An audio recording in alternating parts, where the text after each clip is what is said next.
యాదాద్రి లక్ష్మీ నరసింహస్వామి వారిని శ్రీ భువనేశ్వరి పీఠాధిపతులు శ్రీ శ్రీ కమలానంద భారతీ స్వామి దర్శించుకున్నారు. ఆలయ అధికారులు ఆయనకు పూర్ణ కుంభం స్వాగతం పలికారు. ఇక దర్శనం కల్పించి స్వామివారి తీర్థ ప్రసాదాలను అందించారు. సీఎం కేసీఆర్ యాదాద్రి ఆలయంలో పూర్తిగా ఆధ్యాత్మికత పుట్టిపడేలా వాస్తు శాస్త్రరీత్యా అగమాన శాస్త్రరీత్యా కృష్ణ శిలలతో అత్యద్భుతంగా నిర్మిస్తున్నారని కొనియాడారు. విరాళ కాలం నాటి ప్రాచీనమైనటువంటి స్వయం వ్యక్తమైన నరసింహస్వామి వారి యాదగిరి గుట్టగా అనాదిగా ఇక్కడ ఈ తెలంగాణ ప్రాంతంలో బాగా ప్రచురితమై భక్తులకు కొంగు బంగారంగా ఉండేటువంటి దేవాలయాన్ని తెలంగాణ రాష్ట్రం ఏర్పడిన తర్వాత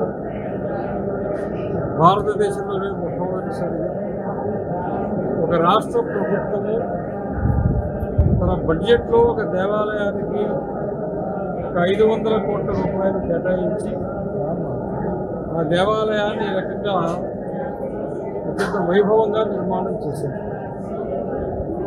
ఇటీవల కాలంలో స్వామినారాయణ ట్రస్ట్ లాంటి వాళ్ళు నిర్మాణం చేసిన దేవాలయం తప్ప మన ప్రాచీనమైన శిల్పకళతోటి ప్రాచీనమైనటువంటి స్థాపత్యముతోటి ప్రాచీన వాస్తు శిల్పముతోటి ఆధునిక కాలంలో ఇలా పూర్తిగా రాయితో నిర్మించబడినటువంటి ఏకైక దేవాలయము మన యాదగిరి గుట్ట నరసింహస్వామి గారి దేవాలయం.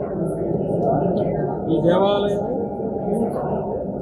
చాలా విశాలంగా చాలా దూరదృష్టితోటి శిల్పశాస్త్రాన్ని అవపోసన పట్టి బయట వైపు నడవడానికి నడవ, లోపల నడవ,